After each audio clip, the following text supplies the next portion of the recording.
En un desierto hay una no muy alta torre de piedra, sin puerta ni ventana. En la única recámara que tiene la forma del círculo hay una mesa de madera y un banco. En esa celda circular, un hombre que se parece a mí escribe en caracteres que no comprendo un largo poema sobre un hombre que en otra celda circular escribe un poema sobre un hombre que en otra celda circular escribe un poema sobre un hombre que en otra celda circular. El proceso no tiene fin y nadie podrá leer lo que los prisioneros escriben.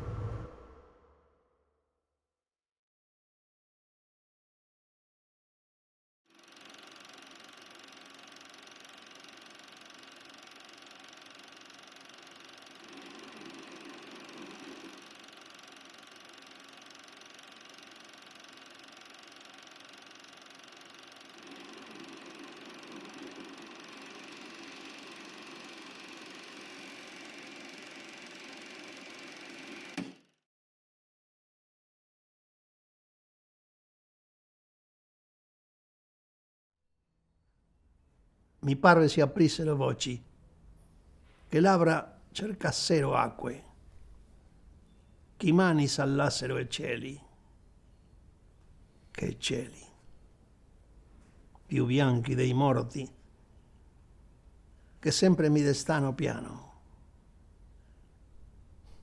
I piedi anso scalzi, non vanno lontano.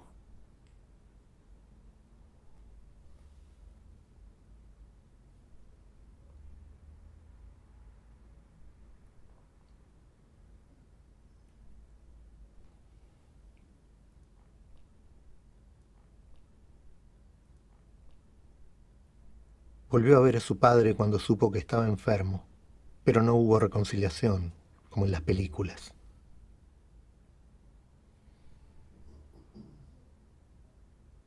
Tampoco había habido una pelea de por medio, sino apenas un gradual desvanecimiento de todo contacto. Y ahora ya era demasiado tarde, o simplemente inútil, poner en escena ese enfrentamiento que nunca había tenido lugar.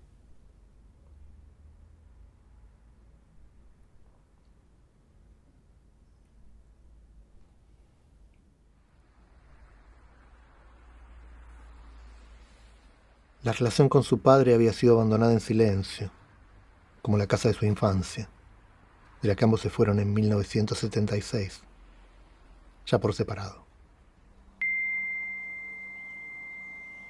Después hubo algunos intentos de reflotar esa vida familiar abortada, pero fueron tan esporádicos como las películas que el padre registraba de tanto en tanto.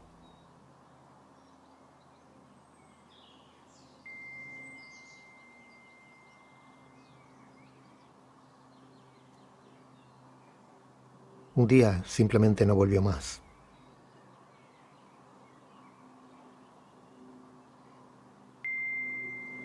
Tampoco el padre volvió a llamar. Y el hijo solo lo reencontró al enterarse de que la memoria había empezado a abandonarlo. ¿Acaso sin otra pena que preguntarse por su propia memoria futura? No por sus propios recuerdos, quiere decir el hijo, sino por la memoria que pueda dejar.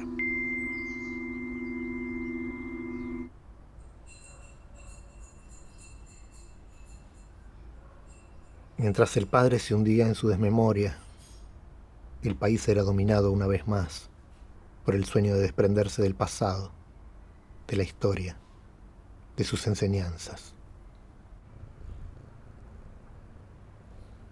Olvidar, sin ir más lejos, que ese neoliberalismo nuevamente dominante había nacido en los años 70, con la última dictadura, para disciplinar a la parte rebelde e insumisa de la sociedad argentina.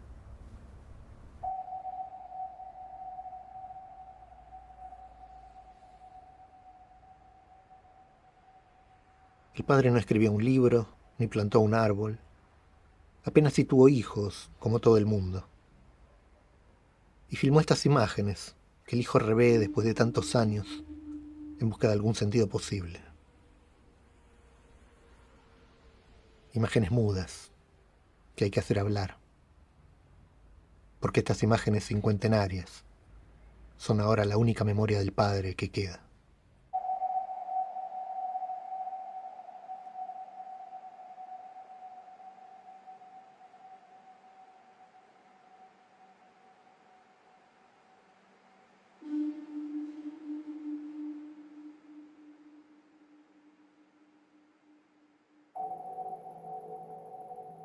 Freud dice que las escenas de infancia se presentan en tercera persona, como filmadas por una cámara,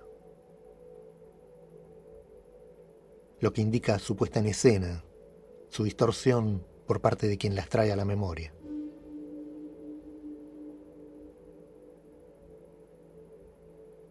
Se trata de recuerdos encubridores, recuerdos pantalla. La verdad asoma por ahí, solo que enmascarada.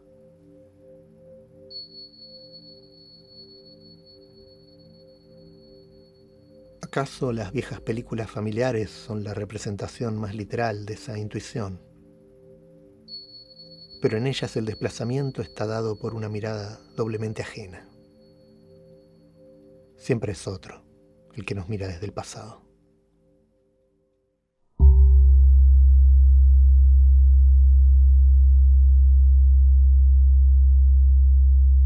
Cada tanto, el padre desempolvaba el proyector y volvían a ver las viejas películas, en algo que tenía menos de ceremonia que de fuga. Poner en imágenes lo que no se podía poner en palabras.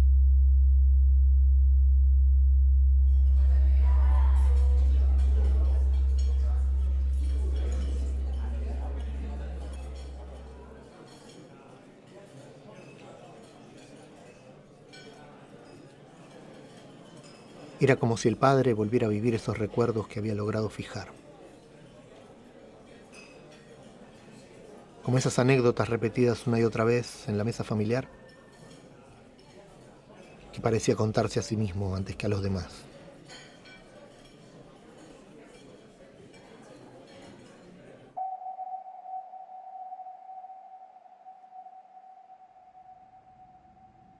Pero para el hijo esas imágenes representaban no solo un tiempo anterior a su existencia, sino los vacíos de su propia memoria.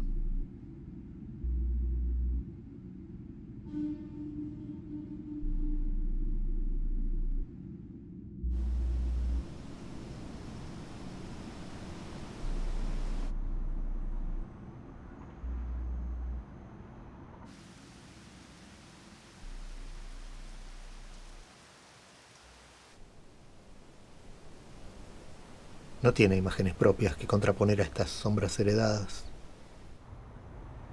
salvo las que grabó con su teléfono celular mientras hacía esta película.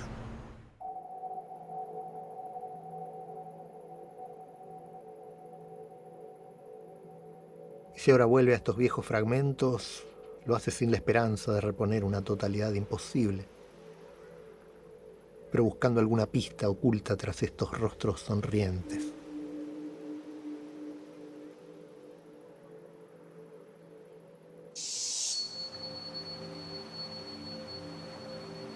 Todas las películas familiares se parecen. Solo las infelices lo son, cada una a su manera. Desde ya, todas las películas pueden ser vistas como infelices, en tanto nos devuelven una imagen muerta del pasado.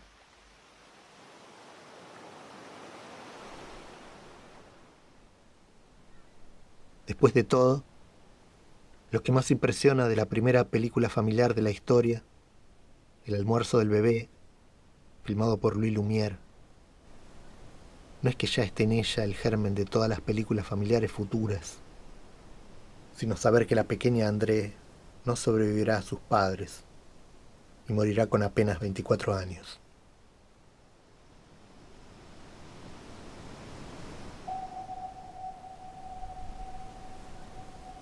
Las imágenes siempre portan una sombra que se revela con el tiempo. Hasta las más banales se convierten con los años en documento, y algunas hasta en monumento.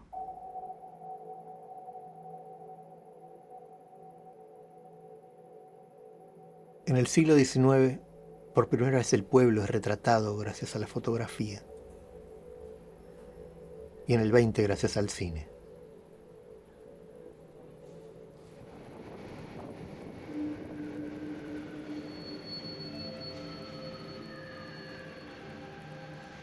En el XXI, las cámaras van con nosotros a todas partes.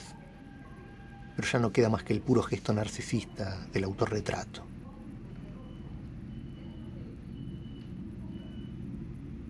Nadie filma a los otros.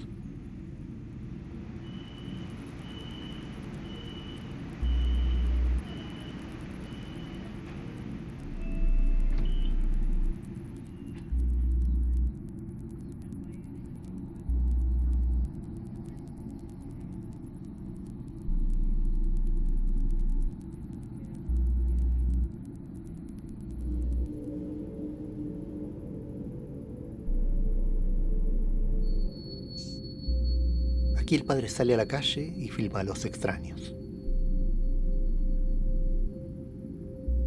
La comedia humana le provoca una curiosidad no exenta de sarcasmo, que lo llevará a estudiar psiquiatría.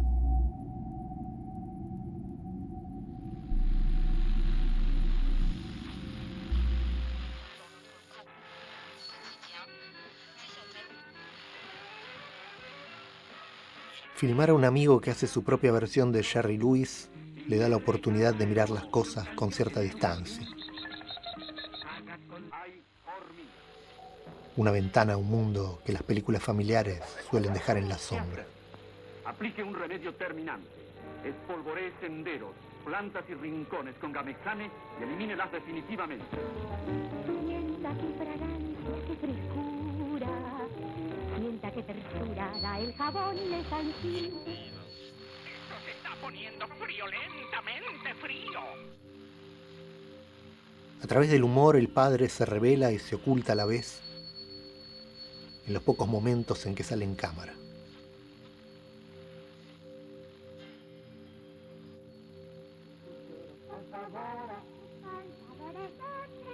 La familia solo puede ser el lugar de la normalidad y la burla.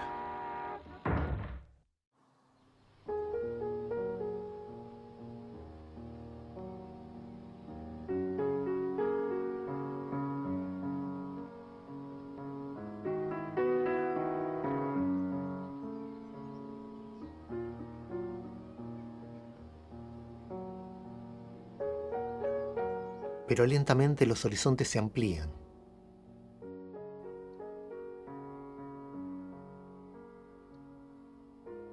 Y en esa búsqueda más allá del mero retrato familiar, la fotografía adquiere ansiedad documental, hambre de arte.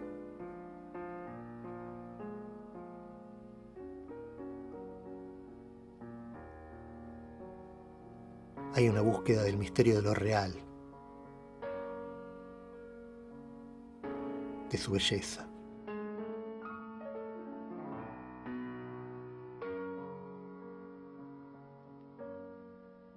El padre no fue un militante, pero coqueteó, como buena parte de su generación, con las discusiones y compromisos de los años 60. Y esa mirada se filtra a veces en sus tomas.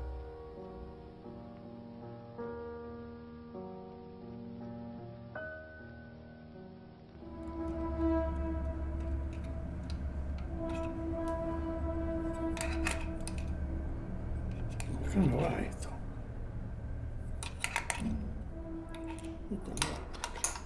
Va acá. Acá no. No voy a espallar. Qué pesada que es. Pesadísima.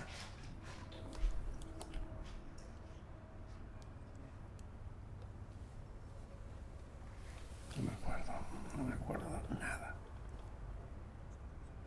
Boris Pagliard.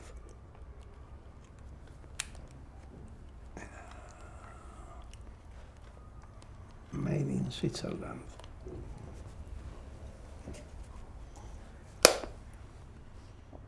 No me acuerdo nada.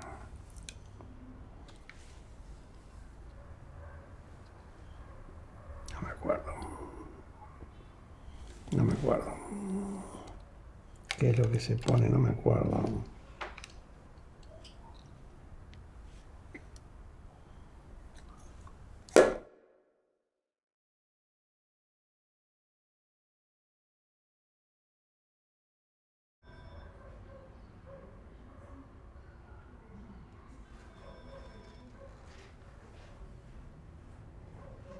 No se trata del temido Alzheimer, de la enfermedad de moda, el mal de la época que nos deja menos solos en el olvido.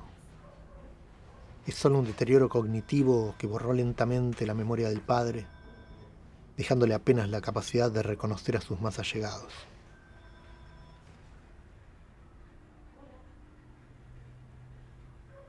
El pasado se fue borrando lentamente, de lo más próximo a lo más lejano.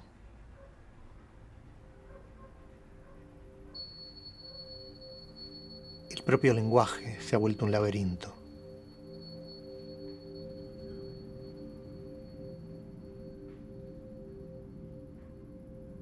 Pero el padre aún es capaz de recordar algunos nombres.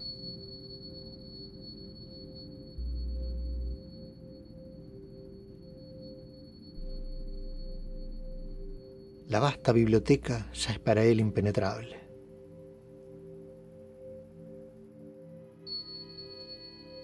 Este es el libro más antiguo de todos.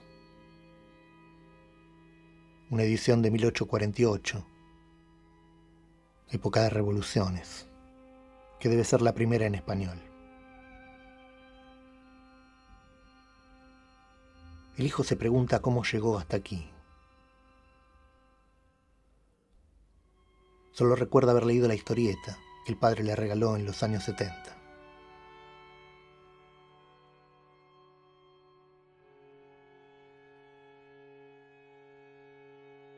Marco G. dice que El Conde de Montecristo es la novela del olvido imposible.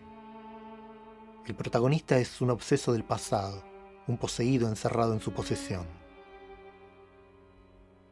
Encarna la figura monstruosa de la posesión sin olvido.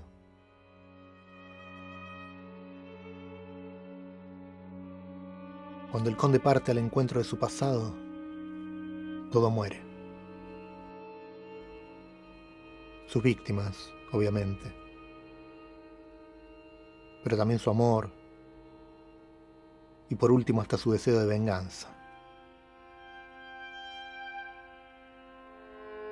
Por eso no le queda sino emprender la huida.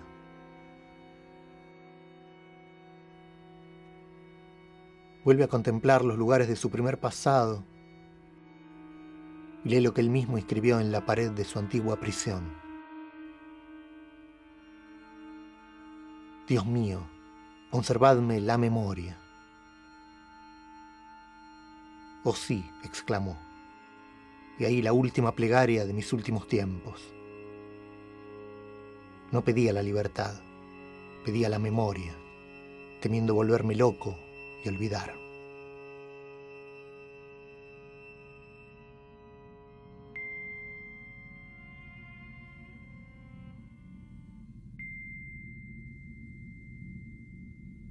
El hijo acumula libros sobre la memoria. Desde las viejas memotecnias, devenidas libros de autoayuda, a tratados psicológicos, filosóficos, históricos. Pero no hay libros ni técnicas sobre el olvido. ¿Acaso porque el olvido no se opone a la memoria, sino que es parte de su mecanismo?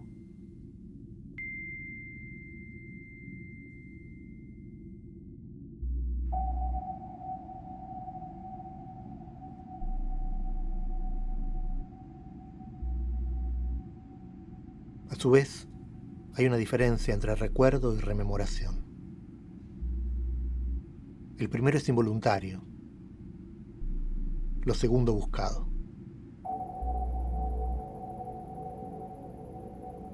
Por eso el padre busca rememorar cuando lo asalta un recuerdo, o apenas un nombre, una imagen, una palabra.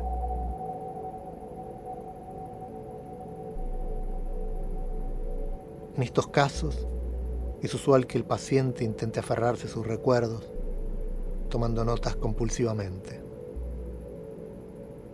Pero para entonces ya no se trata de un diario o memoria personal,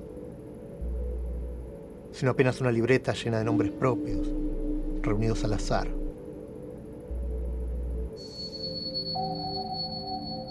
Las primeras páginas aún abigarradas, con recuadros remarcados y dolientes.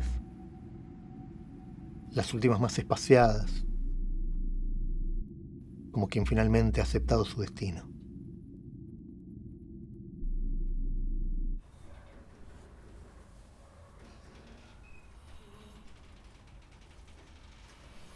En su cuento Funes el Memorioso, Borges imaginó a un hombre incapaz de olvidar, un eterno prisionero de sus innumerables recuerdos, que vive recluido, de cara a la pared, con los ojos cerrados. A Funes le era muy difícil dormir, de espaldas en el catre, en la sombra. Se figuraba cada grieta de las casas precisas que lo rodeaban. Era el solitario, lúcido espectador de un mundo multiforme, instantáneo, intolerablemente preciso. Más recuerdos tengo yo que los que habrán tenido todos los hombres desde que el mundo es mundo, decía. Mi memoria es como un vaciadero de basuras.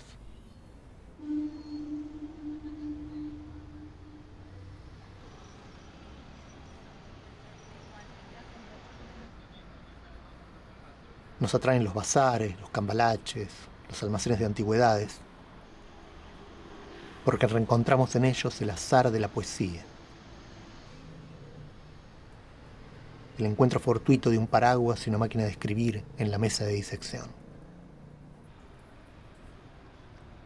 Mala metáfora, porque la memoria no es un depósito, sino un magma en continuo movimiento.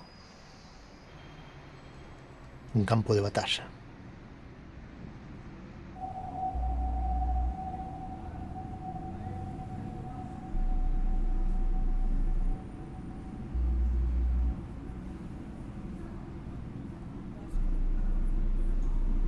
Estos son los únicos apuntes abiertamente políticos en las películas del padre.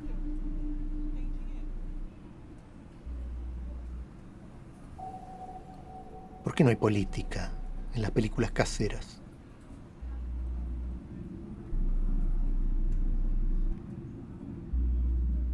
En nuestra época también podemos diferenciar entre las imágenes robadas en la calle y las que solo buscan reproducir la intimidad. Como si la política solo ingresara en las imágenes por descuido o por asalto, cuando tiembla el cómodo rol de espectadores.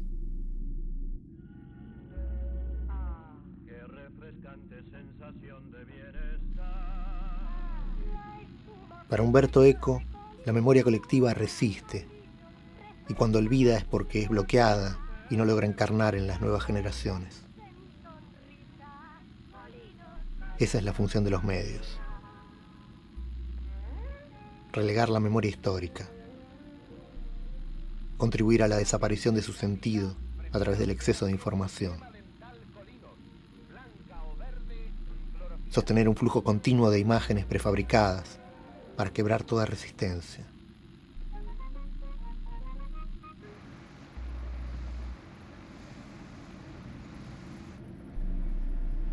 Solo rompiendo ese eterno presente podemos conectar con la fuerza utópica enterrada en el pasado. O, como dice Eco, recordar lo que nunca hemos sabido. Juega Tarantini toca la pelota para Bertoni, da para Kempes, ataca Mario. El celeste y blanco cubre las tribunas y es impresionante el aspecto del público. Argentina le gana a Holanda por 1-0 y sobre las bases del Río de la Plata se estremeció el Estadio Monumental. Argentina 1, Holanda...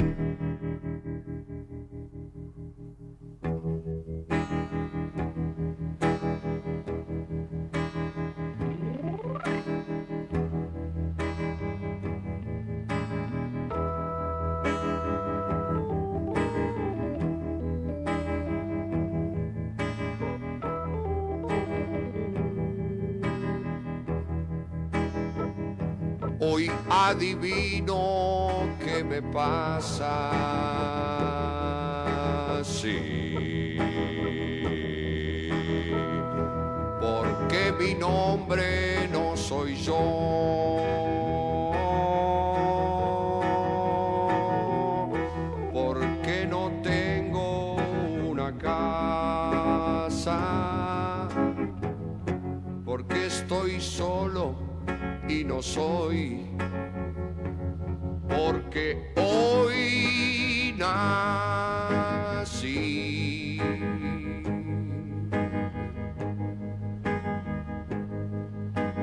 Hoy nací.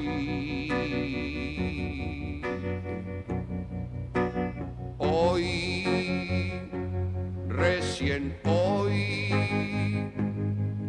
el sol me quemó y el viento de los vivos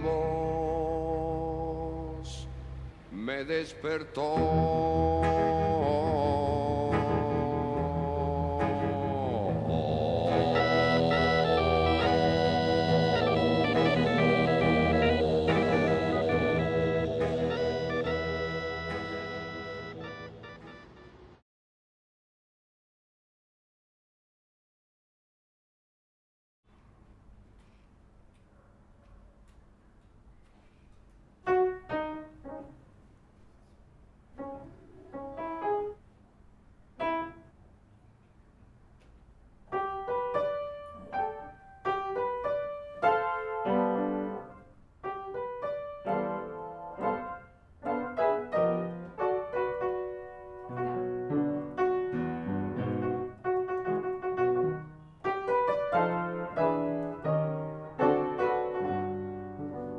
Nadie puede elegir olvidar. Nadie tiene esa fortuna. Pero en cierto modo podría decirse que el padre eligió el olvido, y no sería una metáfora. Porque aunque la enfermedad fuera, por supuesto, inesperada, no por eso fue sorpresiva.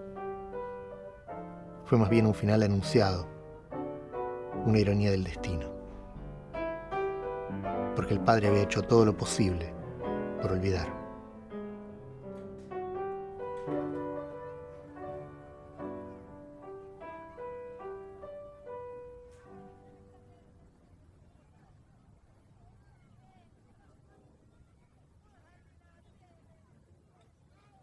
Algo en él se terminó de quebrar en el 76. Desde entonces vivió en piloto automático. Se fue recluyendo lentamente, como si buscara la intrascendencia. Para empezar, se replegó en aquella zona de la que antes había querido escapar. La familia, la vida privada, el discreto desencanto de la burguesía.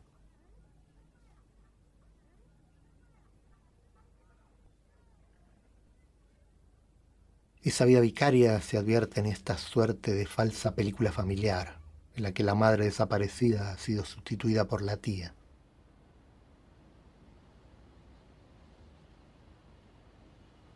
¿Acaso el padre quiso mantener viva esa imagen mientras pudo sostenerla? Pero pronto abandonó esa ficción y dejó de filmar por muchos años.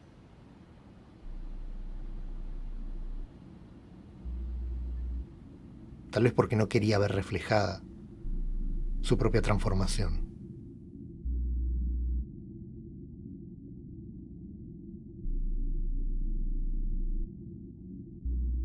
El hijo reconstruye esa metamorfosis a través de las fotografías que dibujan el itinerario de la enfermedad.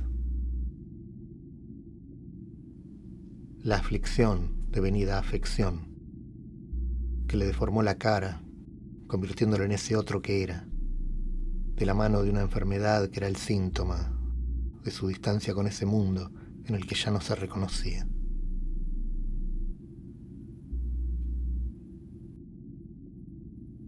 Desde entonces tuvo aversión a las fotografías.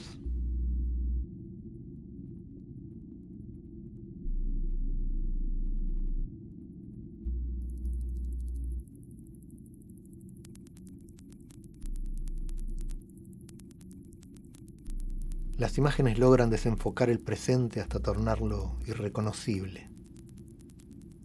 Una mera aglomeración de días entre dos instantes detenidos en el tiempo. Difícil recordar esos días, como si no hubieran sido más que un solo día, dilatado y oscuro, que se extendió durante demasiado tiempo. Hay una foto de esa época que resume ese momento. La foto de un protocolar acto escolar. El hijo adoptó una posición marcial para hacer honor al uniforme y el padre endureció el gesto por la seriedad de las circunstancias. Y así salió la foto, congelando ese tiempo que los aprisionaba, que los dejaba sin posibilidad de reacción.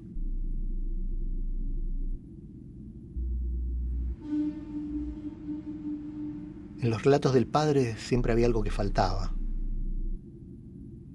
o que sobraba. A veces se perdía en sus propios pensamientos, como si no fueran más que otra excusa para perderse. Contar historias para olvidar la historia. Esos relatos, lentos, laterales, interminables, llenaban de algún modo sus encuentros, como anécdotas graciosas de un tiempo desgraciado.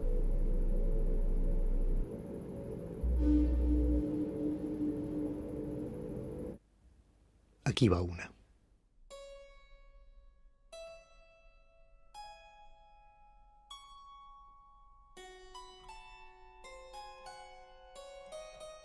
Cuando le faltaban unos años para cumplir sus primeros 30, el padre tuvo la certeza de que iba a morir. Ya era médico e hipocondríaco, combinación perfecta para una larga y feliz obsesión. Y como también era ateo y existencialista, decidió que lo más parecido a una religión era el arte, y se dedicó a buscar la compañía de escritores que pudieran cumplir ese rol sacerdotal. Se encontró personalmente con varios que accedieron a su pedido de entrevista, incluso con quien por entonces era el menos cotizado de la lista, un viejo conservador que escribía fantasías desligadas de la realidad, al que supongo el padre incluyó en la lista por mera voluntad canónica. Borges lo recibió en su despacho de la Biblioteca Nacional, de pie junto a su escritorio. Ese gesto lo pinta de cuerpo entero. Un hombre demasiado amable, cuya indulgencia ciega lo llevaría a estrechar la mano de dictadores.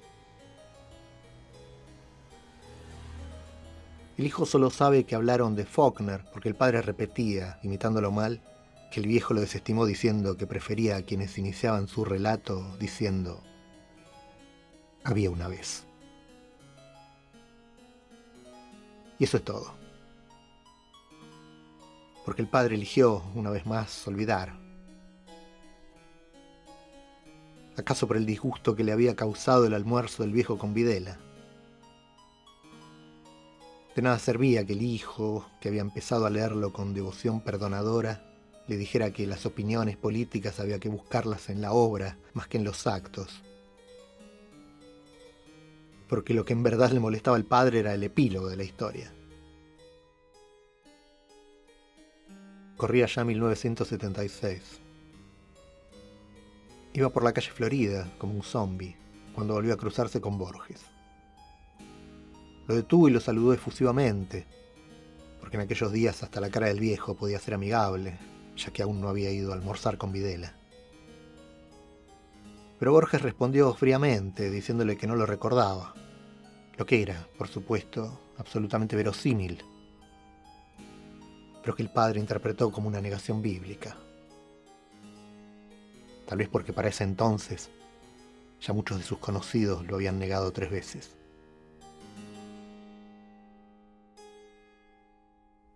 Soy Tácitos amigos, el que sabe que no hay otra venganza que el olvido ni otro perdón. Un Dios ha concedido al odio humano esta curiosa llave. Soy el que pese a tan ilustres modos de errar, no ha descifrado el laberinto singular y plural arduo y distinto, del tiempo, que es uno y es de todos. Soy el que es nadie, el que no fue espada en la guerra. Soy eco, olvido, nada.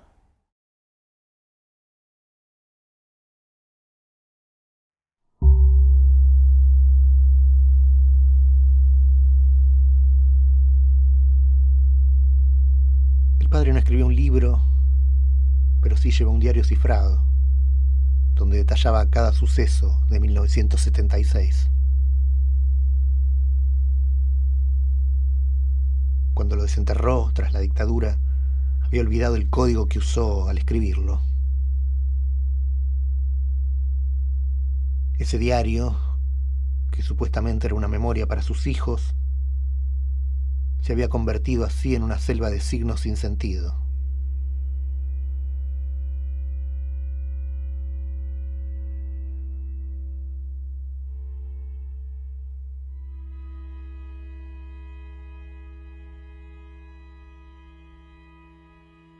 Esa anécdota pareció anticipar su propio futuro.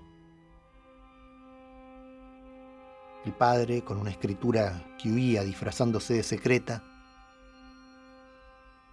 y que en su temor y su desmesura se pierde a sí misma, negando su propia voz. El hijo reniega de esa genealogía estéril y no quisiera continuarla.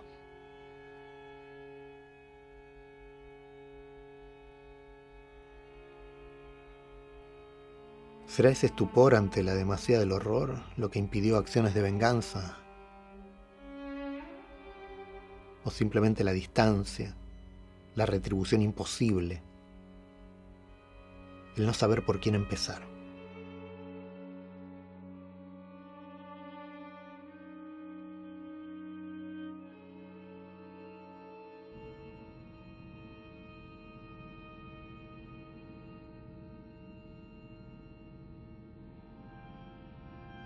Decía Antonio Gramsci que en El Conde de Montecristo se dan todos los elementos para acunar las fantasías de venganza, de castigo a los culpables por los males soportados, y por ende administrar un narcótico que apacigüe la sensación del mal.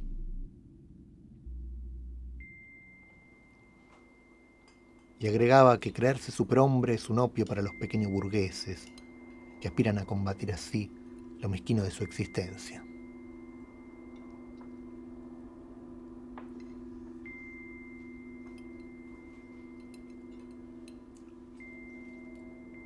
¿Por qué un estudiante de medicina, hijo de un inmigrante que no había terminado la escuela primaria, tenía tantos libros distantes en su biblioteca?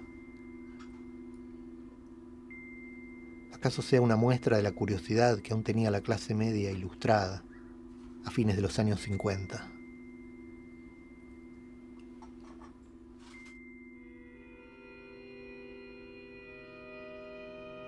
De ese sujeto contradictorio llamado clase media, también surgió el cualunquismo.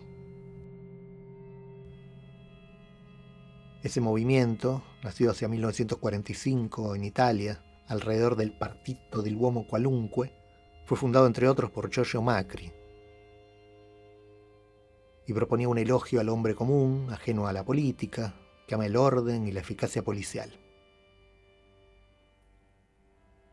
El partido se oponía en verdad al Comité de Salvación Nacional, la multipartidaria antifascista integrada por el resto del espectro político italiano, y no era otra cosa que un reciclado del viejo fascismo en un formato más amable.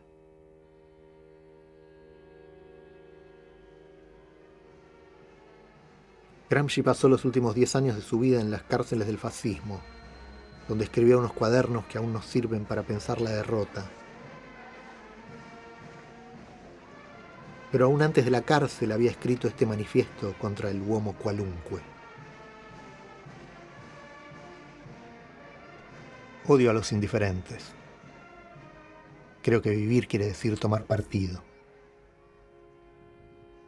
La indiferencia es el peso muerto de la historia. Tuerce programas y arruina los planes mejor concebidos. Es la materia bruta desbaratadora de la inteligencia. Lo que sucede, el mal que se abate sobre todos, acontece porque la masa de los hombres abdica de su voluntad y permite la promulgación de leyes que solo la revuelta podrá derogar.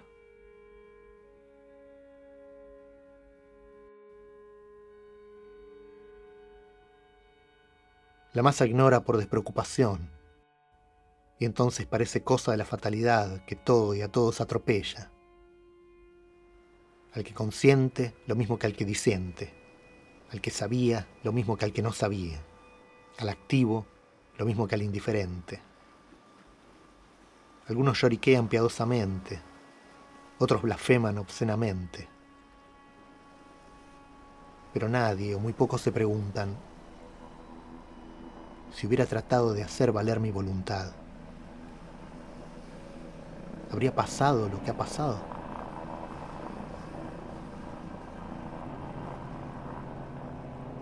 Odio a los indiferentes también por esto, porque me fastidia su excusa de eternos inocentes. Pido cuentas a cada uno de ellos, y me siento en el derecho de ser inexorable, y en la obligación de no derrochar mi piedad, de no compartir con ellos mis lágrimas.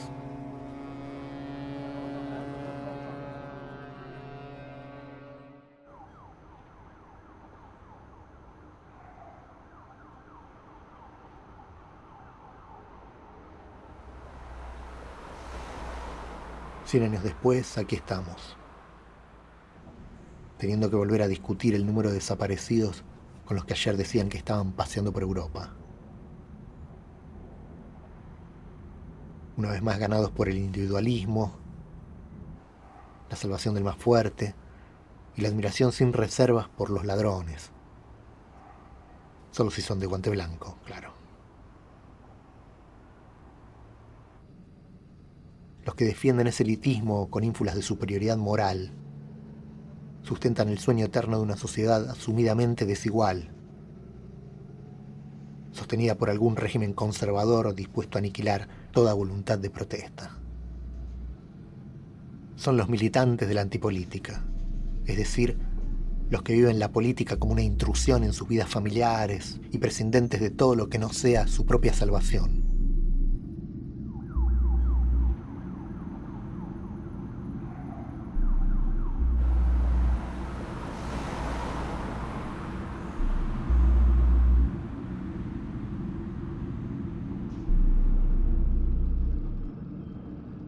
Ese relato de derechas nunca tiene fisuras ni dobleces, porque descansa en la defensa del mundo tal cual es.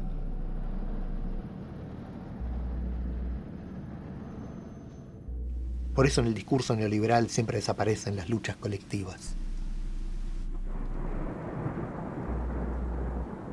Solo queda la épica del esfuerzo personal, con la promesa de un futuro venturoso, que por supuesto solo verán nuestros hijos. Los que sostienen ese sermón también están encerrados, hoy como ayer, en sus casitas de paja, en su cinismo protector, en sus modestas certidumbres de mierda.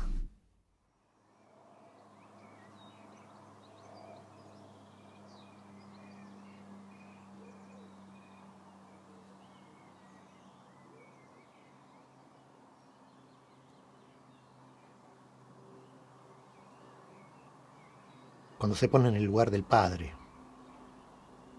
cuando intenta comprenderlo, el hijo piensa que su aislamiento fue la respuesta inevitable ante una fuera hostil durante la dictadura, cuando cada buen vecino podía esconder la tentación del colaboracionista.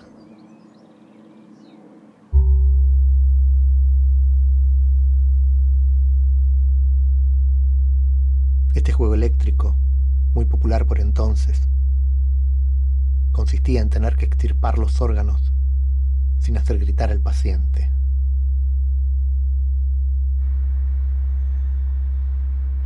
Pero no todo era represión o indiferencia, sino también una complicidad, subterránea o abierta.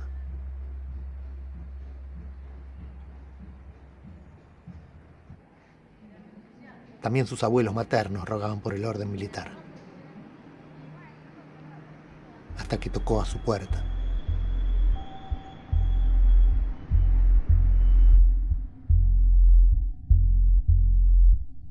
Deleuze y Guattari escribieron por esa misma época. Incluso las formas más represivas y más mortíferas de la reproducción social son producidas por el deseo. Por eso, el problema fundamental de la filosofía política sigue siendo el que ya Spinoza supo plantear y que Reich redescubrió. ¿Por qué combaten los hombres por su servidumbre como si se tratase de su salvación? ¿Por qué soportan los hombres desde hace siglos la explotación, la humillación, la esclavitud, hasta el punto de quererlas no solo para los demás, sino también para sí mismos? ¿Cómo es posible que se llegue a gritar: queremos más policía y menos pan?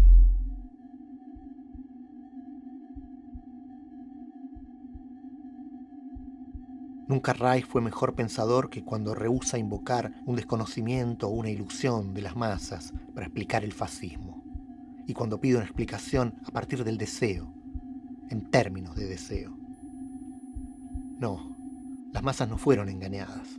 Ellas desearon el fascismo en determinado momento, en determinadas circunstancias, y esto es lo que precisa explicación. Esta perversión del deseo gregario.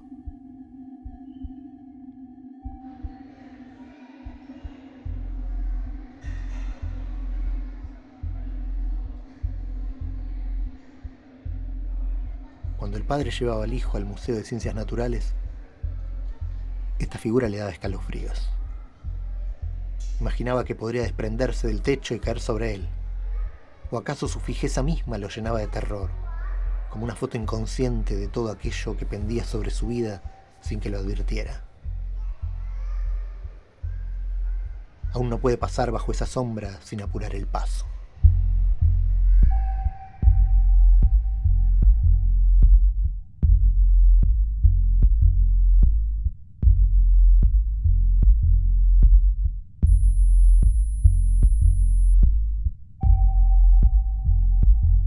El hijo dispara contra la cámara o el ojo tras la cámara. Como al padre no le gustan las fotos, ¿acaso presiente ese juego familiar que ya no quiere jugar? No quiere dejar trazos de una vida sonriente y despreocupada. O tal vez no quiere que su memoria dependa de ellas.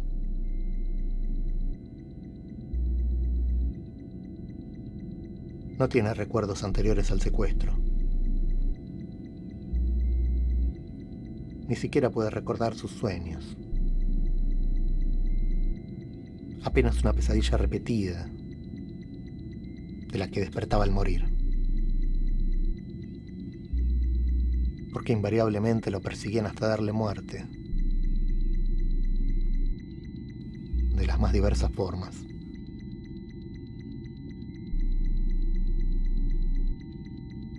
Hasta que un día las pesadillas cesaron. ¿Acaso también los sueños?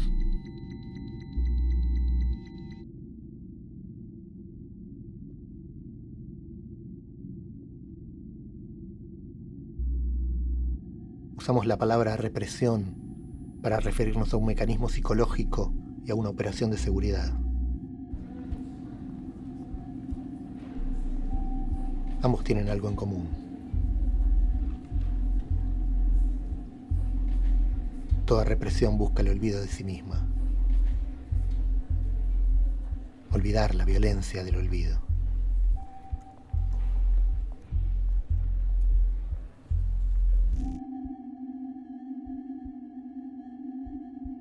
No hay imágenes de la dictadura.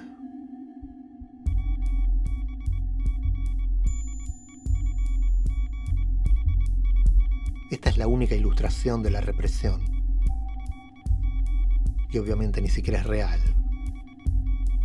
sino algún tipo de reconstrucción para algún noticiero de la época. Desde entonces han sido usadas innumerables veces.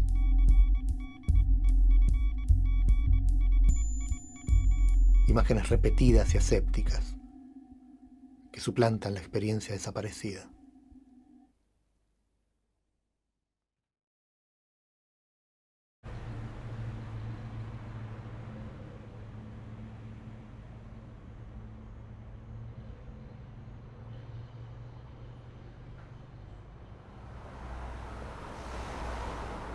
El padre se había entregado a la rutina del padecimiento, y hasta en sus paseos repetía esa caminata circular que unas mujeres desesperadas empezaban a hacer con más heroísmo en la Plaza de Mayo.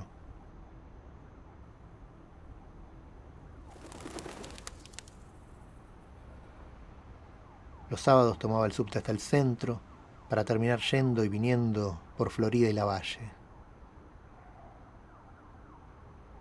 El hijo no sabe por qué lo arrastraba con él. El padre caminaba con la lentitud de un hombre agobiado por un peso metafísico. Y el hijo se cansaba pronto de seguirle el paso. Solo descansaban cuando el padre se detenía a tomar un interminable café en la barra del Carabel.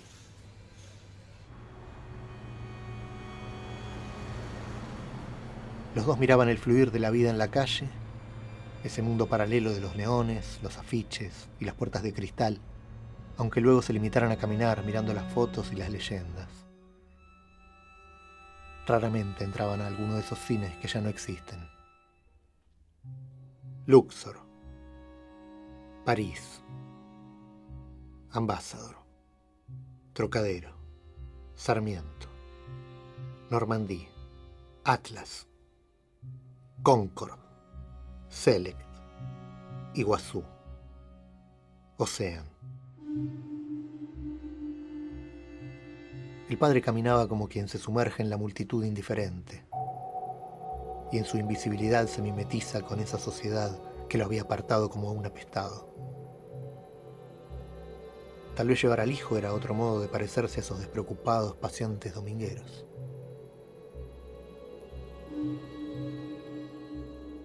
Lo único que el hijo recuerda con claridad es el gesto con que el padre se limpiaba los zapatos cuando él, metiéndose en su camino sin querer, lo pisaba.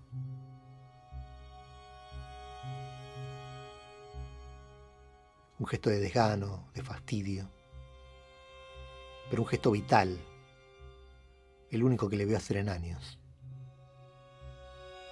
Esa fue la relación que sostenían. El hijo era la única excusa que tenía, aunque más no fuera para hacer un mínimo gesto.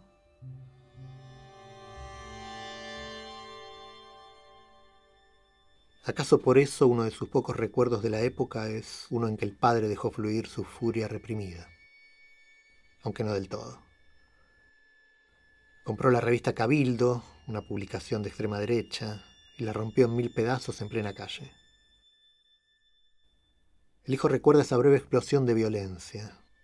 Lo que más le llamó la atención fue la parsimonia previa con que el padre pagó su ejemplar y cómo se alejó unos pasos para no romperla en la cara del vendedor. No era una cuestión de modales ni de cuidado, porque ya debía ser el final de la dictadura. Pero ni aún entonces el padre podía exteriorizar algo más que su impotencia.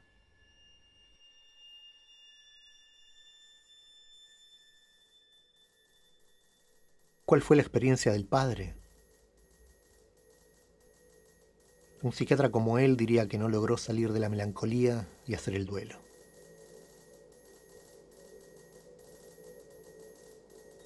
Quizás la verdad sea la contraria.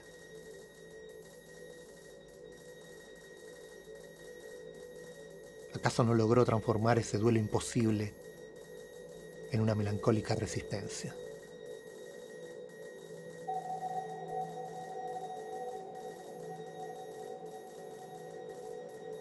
No hay películas familiares durante la dictadura.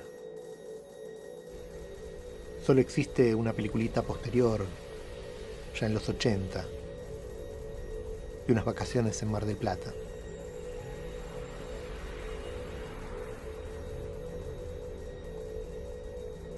El padre y el hijo juegan juntos por última vez.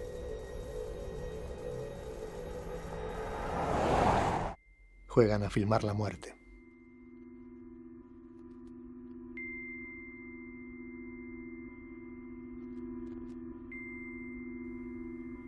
Estas imágenes son lo último que el padre filmó, antes de entregarle su cámara al hijo.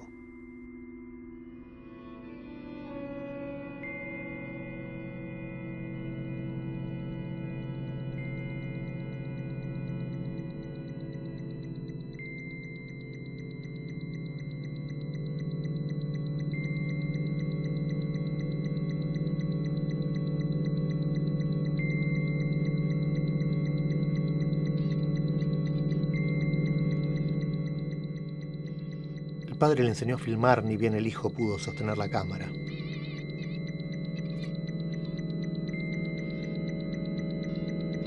Primero descargada, y luego con un rollito que le regaló para ponerlo a prueba.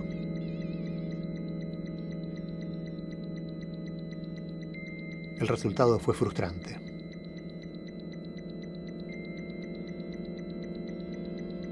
El hijo cortaba los planos demasiado pronto o movía la cámara demasiado rápido.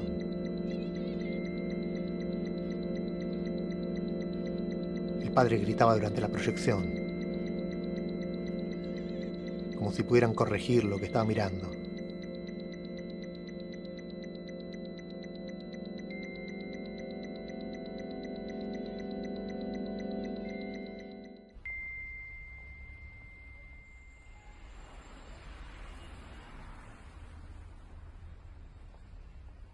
A pesar de no hablar nunca de la madre, el padre volvía a preguntarle al hijo por su propia desmemoria, como si fuese voluntaria o imposible. ¿No te acordás nada de ella? Tal vez finalmente comprendió su contradicción o la vergüenza del hijo, porque en algún momento dejó de preguntar, y ambos pudieron habitar ese común olvido.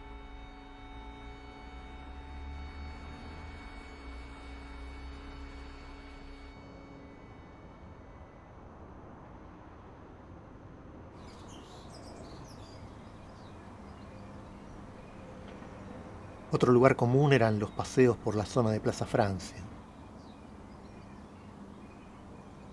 Tal vez al padre le gustaba recorrer esas calles y parecían proporcionarle un breve exilio, o le recordaban la felicidad de su viaje de bodas a Europa, de donde trajo un casco alemán de la Segunda Guerra Mundial.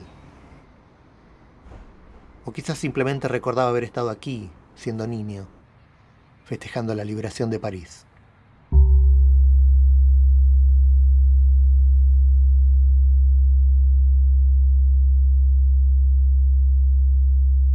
Ese 23 de agosto de 1944, Borges dejó anotado, sin ironía alguna, el descubrimiento de que una emoción colectiva puede no ser innoble.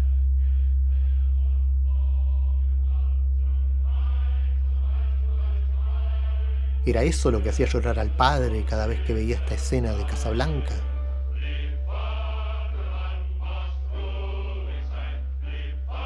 Nunca supo si porque le recordaba su infancia, por la alusión a los ideales inquebrantables, o por ambas cosas.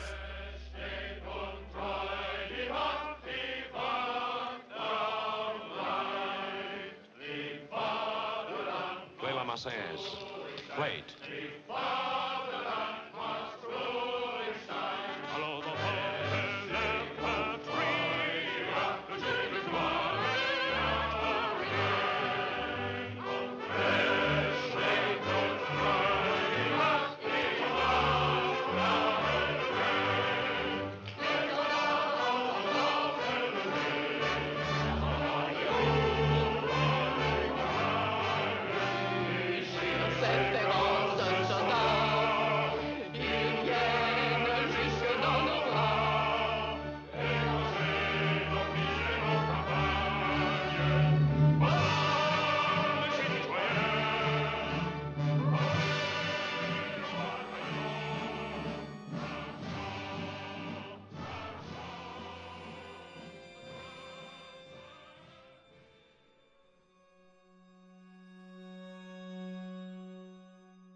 El hijo había desarrollado cierto apego por el cine, su refugio ante un mundo hostil.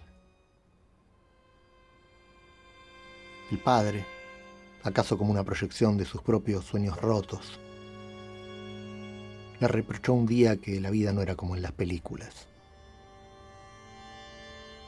El hijo nunca supo qué había pasado ese día, pero recuerda ya no haber sentido nada parecido cuando su padre, esta vez dulcemente, quiso explicarle, tiempo después, que la madre no iba a volver.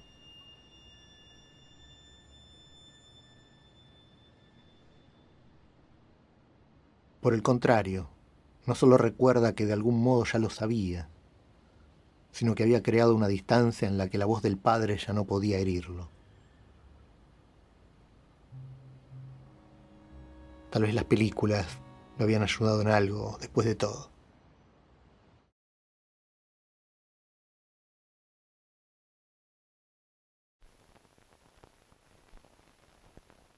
Cuando estaba terminando el colegio, el hijo hace su primera película no familiar.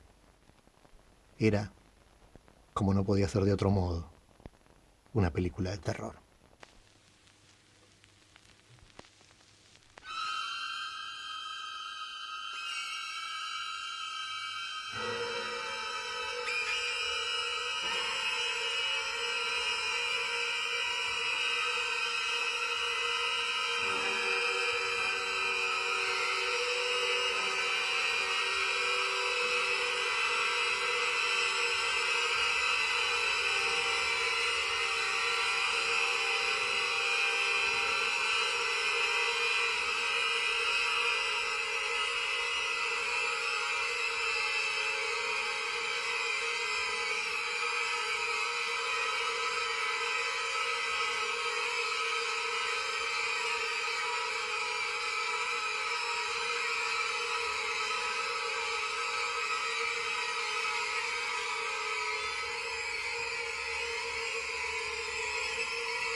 La plaza queda en la calle Ramón Falcón,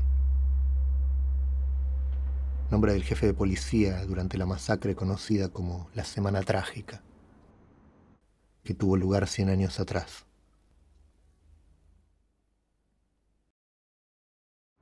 La escuela de su infancia queda a pocas cuadras, en la misma calle.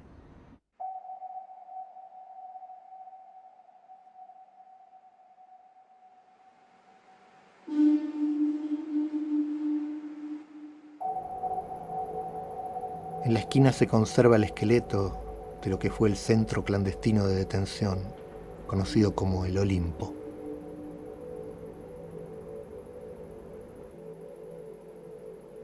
El hijo recuerda que la gente nunca caminaba por esa vereda.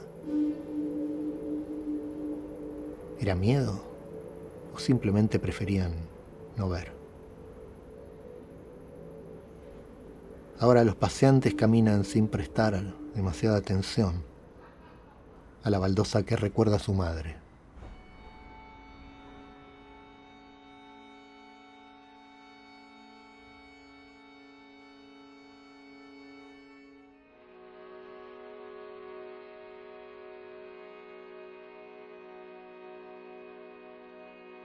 Nunca le hablaron de ella, y luego él ya no quiso que le hicieran.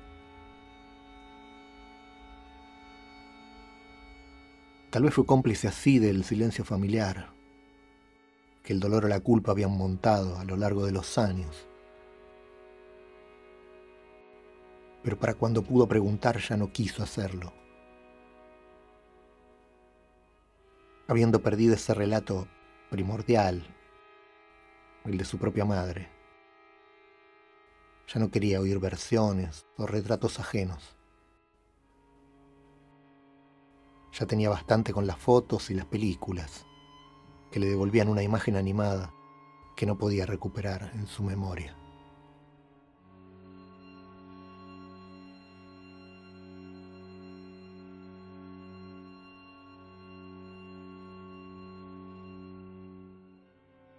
En la última carta de Gramsci, en enero de 1937, poco antes de morir, le pide a su mujer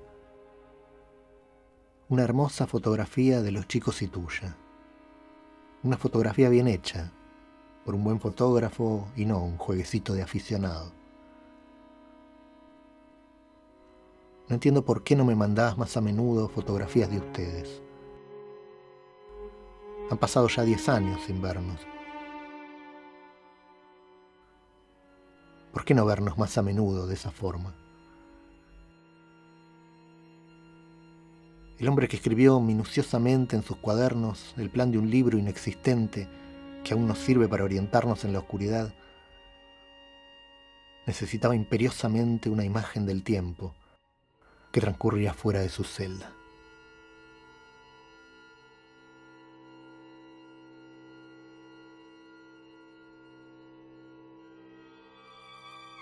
Poco antes le escribí a su mujer: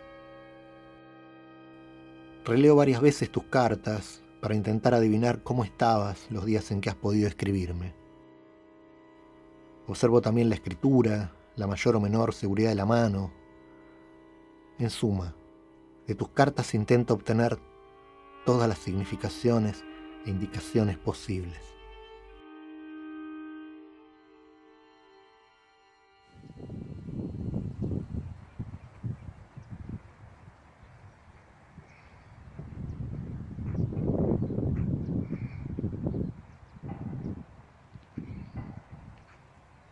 Tal vez al hijo le gustan los cementerios porque puede recuperar en las lápidas ajenas la feliz consistencia de la muerte.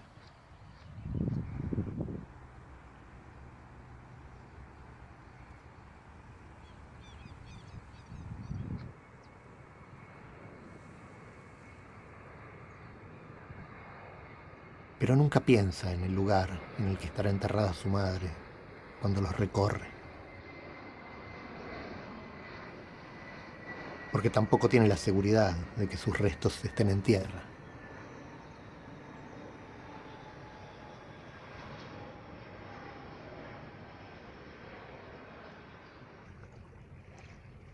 Los que saben el secreto estarán pronto muertos a su vez,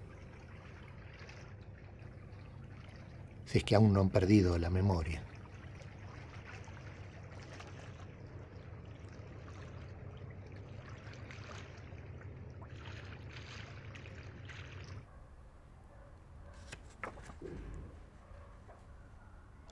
...17 de marzo de 1969, partida para Londres.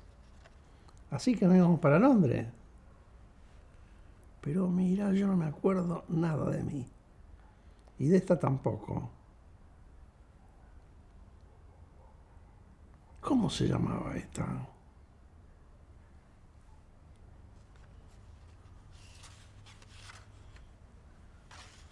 Pero vos sabés que no me acuerdo cómo se llamaba ella. Marta Sierra se llamaba. Tendría que haber puesto atrás los nombres. Ese es el error. No haber puesto los nombres.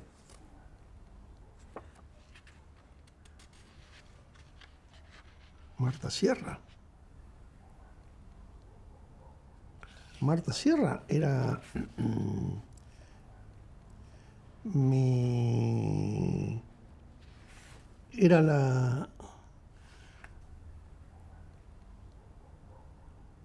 era mi hermana. ¿Tu esposa? Marta Sierra era mi esposa.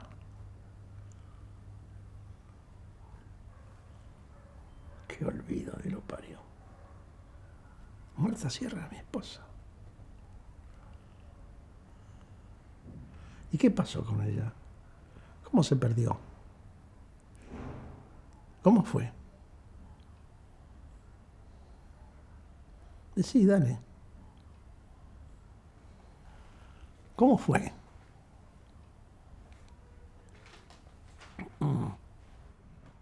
¿Cómo fue? No, pero decime. Marta Sierra.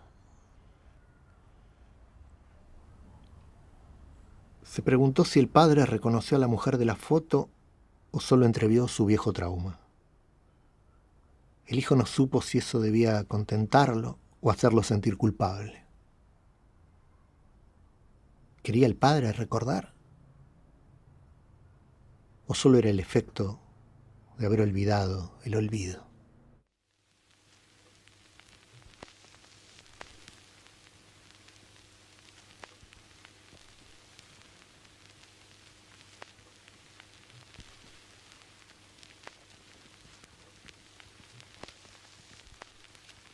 Ce soir, le vent qui frappe à ma porte me parle des amours mortes devant le feu qui s'éteint.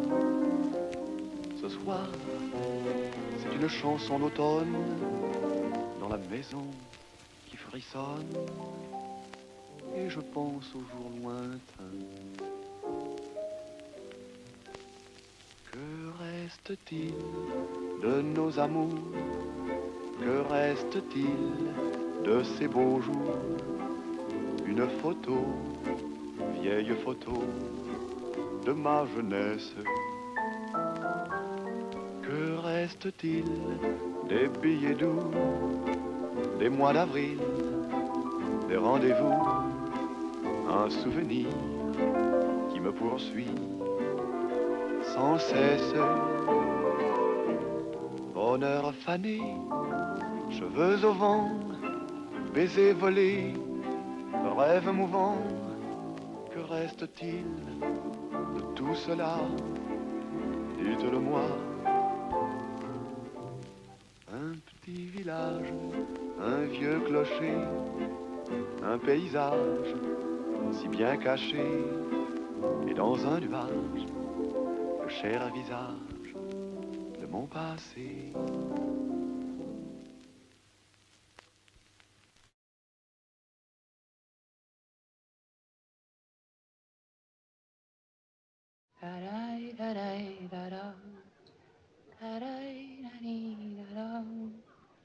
Played them.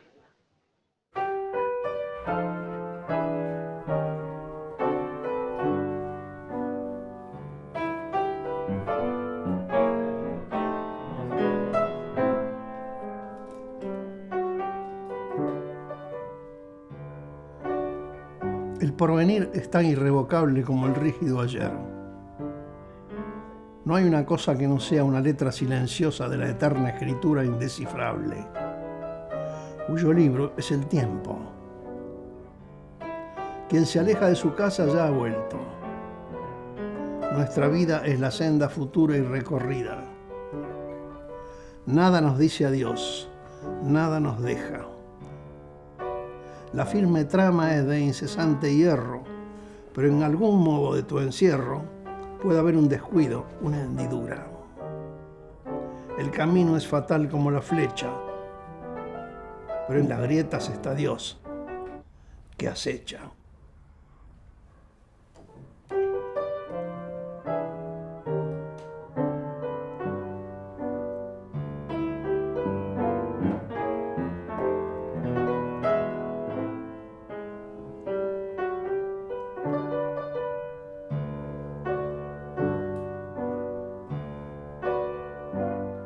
En nuestra tradición coexisten una concepción lineal y circular del tiempo, la flecha y el ciclo.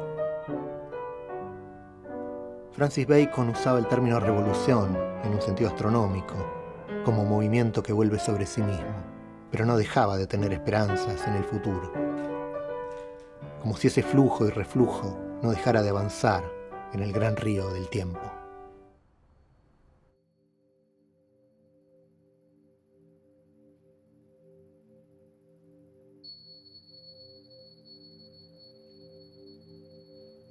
El hijo empezó esta película tomando notas dispersas, hasta que en algún momento comprendió que hacía lo mismo que el padre en su cuaderno. Acumular datos al azar.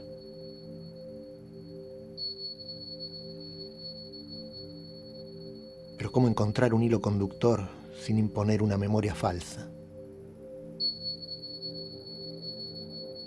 Encerrado en sus propios pensamientos, durante mucho tiempo no encontró una respuesta, aunque estaba ante sus ojos desde el inicio.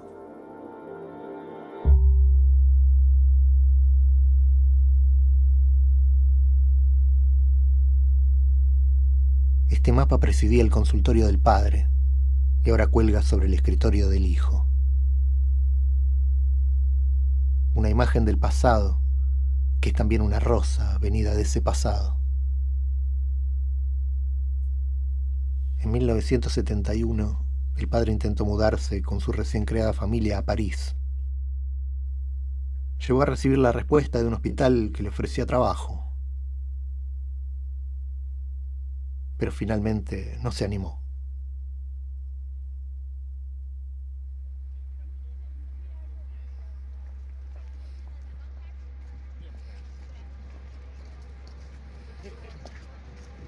Estuvo en París solo una vez, un par de años antes, durante su luna de miel.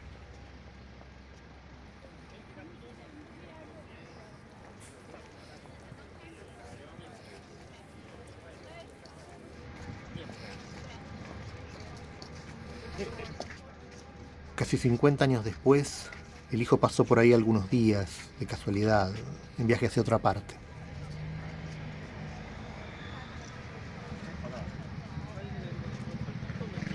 La ciudad era y no era la misma.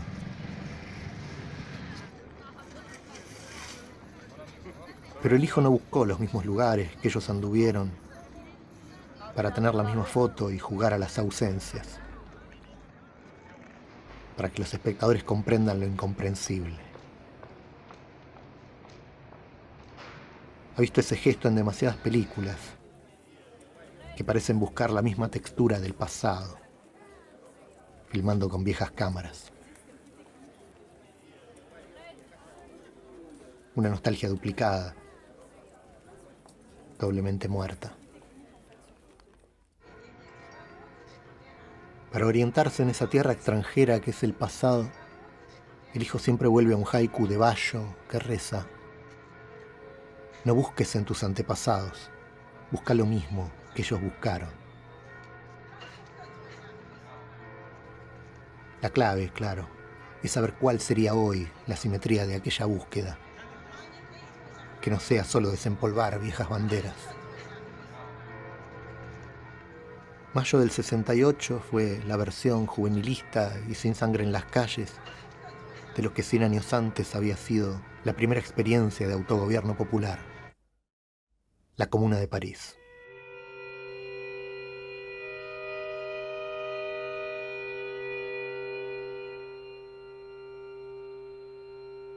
Por un par de meses la utopía fue posible y luego fue aplastada.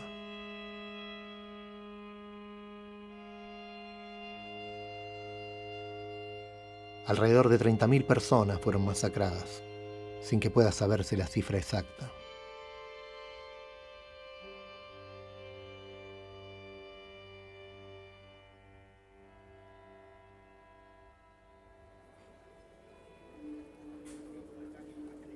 En el Museo de Orsay, el hijo encuentra un cuadro de Maximilien Luz llamado Una calle de París en mayo de 1871.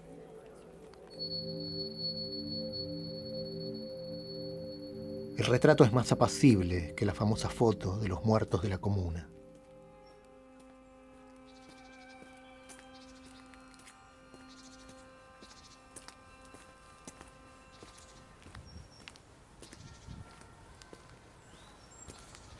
También lo es la placa en el llamado Muro de los Comuneros del cementerio de Père Lachaise, donde los últimos resistentes fueron fusilados.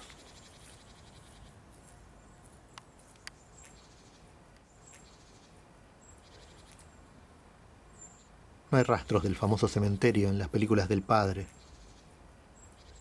salvo estos breves planos al final de un rollo.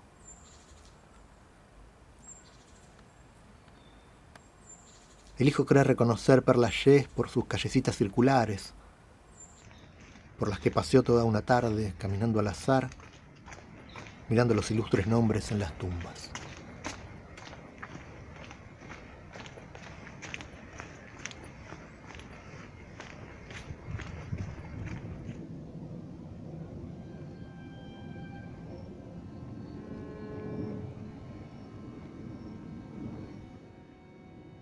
Aquí, Louis-Auguste Blanqui, el gran conspirador del siglo XIX, el inspirador de todos los movimientos insurreccionales, empezando por el que lleva su nombre. De su famoso panfleto Instrucción para tomar las armas salió el Seamos realistas, pidamos lo imposible, que sería el lema del 68, un siglo después. Marx y Gramsci criticaron ese irredento infantilismo de barricada, pero no dejaron de admirar su infatigable persistencia.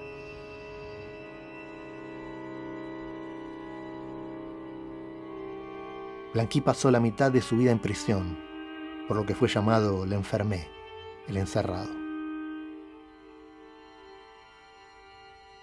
Poco después de la derrota de la Comuna, escribió La eternidad a través de los astros, uno de los textos más enigmáticos del siglo XIX. Su premisa es simple. El número de elementos que componen la materia es finito, mientras que el espacio y el tiempo no lo son, por lo que sus combinaciones no pueden ser ilimitadas. Un universo infinito, por tanto, solo se puede investir de una infinita multiplicación de sus elementos finitos. La conclusión es que cada segundo de nuestra existencia ha sido, es y será repetido por infinitos dobles en infinitos mundos.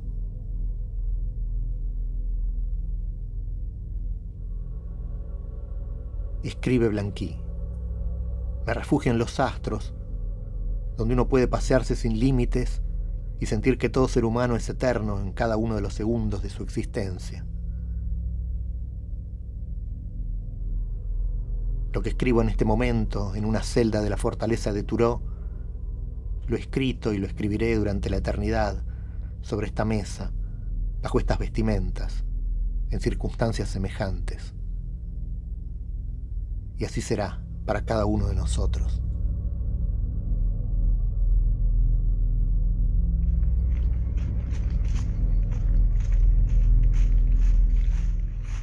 Lo que denominamos progreso está encerrado en cada tierra, entre cuatro paredes, y se desvanece con ella.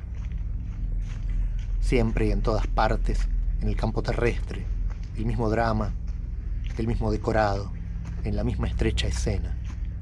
Una humanidad ruidosa, infatuada de su grandeza, creyéndose el universo y viviendo en su prisión, como en una inmensidad, para hundirse muy pronto, con el globo que ha cargado, con el desdén más profundo, el fardo de su orgullo.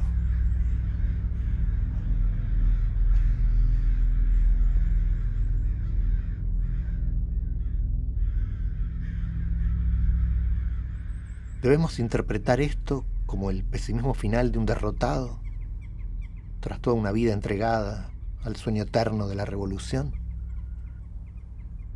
O, como señala Jacques Rancière, de impugnar la idealizada idea de progreso, pero a la vez volver la repetición contra sí misma, para esperar e intentar lo imposible?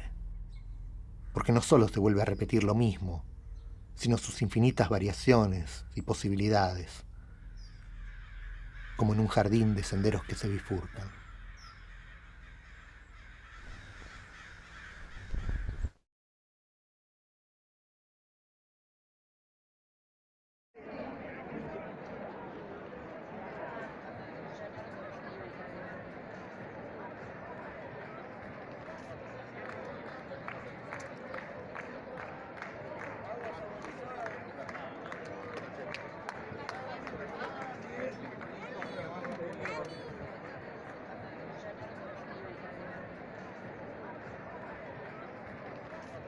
El hijo termina de revisar estas notas, estas imágenes, justo cuando en su país el neoliberalismo parece batirse en retirada, una vez más. ¡Si se puede!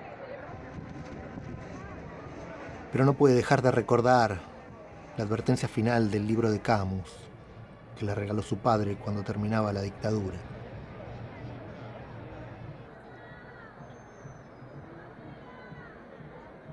El bacilo de la peste no muere. Puede permanecer dormido durante décadas, aguardando pacientemente en los sótanos, cajones y papeles, hasta que un día, para desgracia y enseñanza de los hombres, la peste despierte otra vez a sus ratas y las envíe a morir en alguna ciudad dichosa.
El recuerdo de las derrotas y la solidaridad con los vencidos irrigan la historia como un río subterráneo, invisible.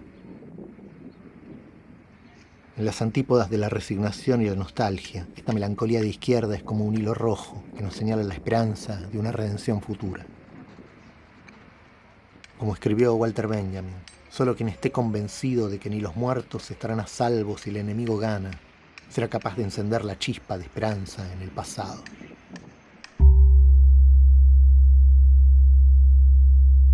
Pero sobrevivirán las imágenes que puedan encender esa chispa.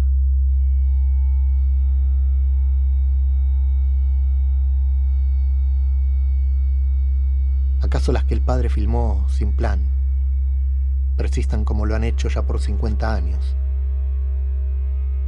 Mientras la película que el hijo ha construido a partir de ellas acabe desapareciendo en un abrir y cerrar de ojos, gracias a la fragilidad de la memoria en la era digital. ¿Habrá quien pueda volver a releer estas imágenes de otro modo? ¿Habrá redención para ellas?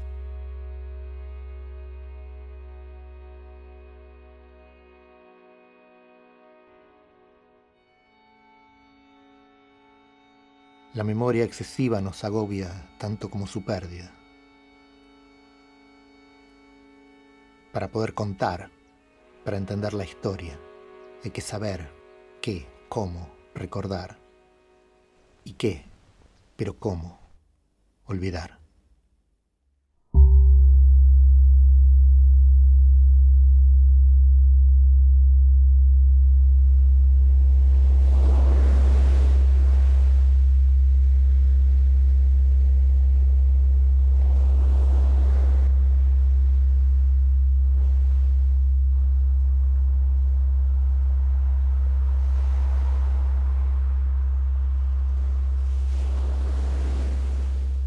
En un mundo que nos invita a llenar la necesidad de recordar mediante placebos, el pasado como museo o espejismo.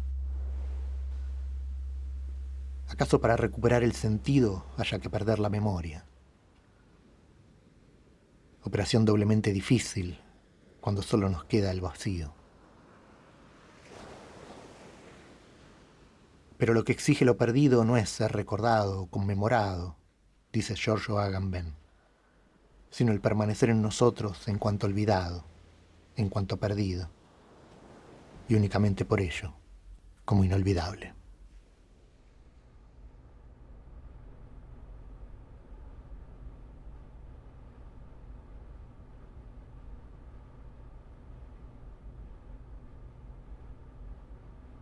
Dimenticati, oh figli, le nuove li sangue, salite della terra, dimenticati i padri. Le loro tombe affondano della cenere. Gli uccelli neri, il vento, coprono i loro cuori.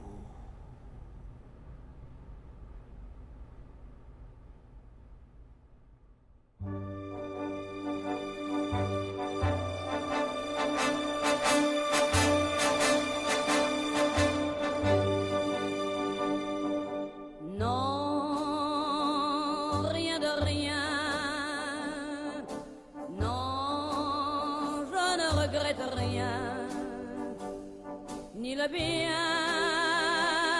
qu'on m'a fait, ni le mal, tout ça m'est bien égal. Non, rien de rien. Non, je ne regrette rien. C'est payé.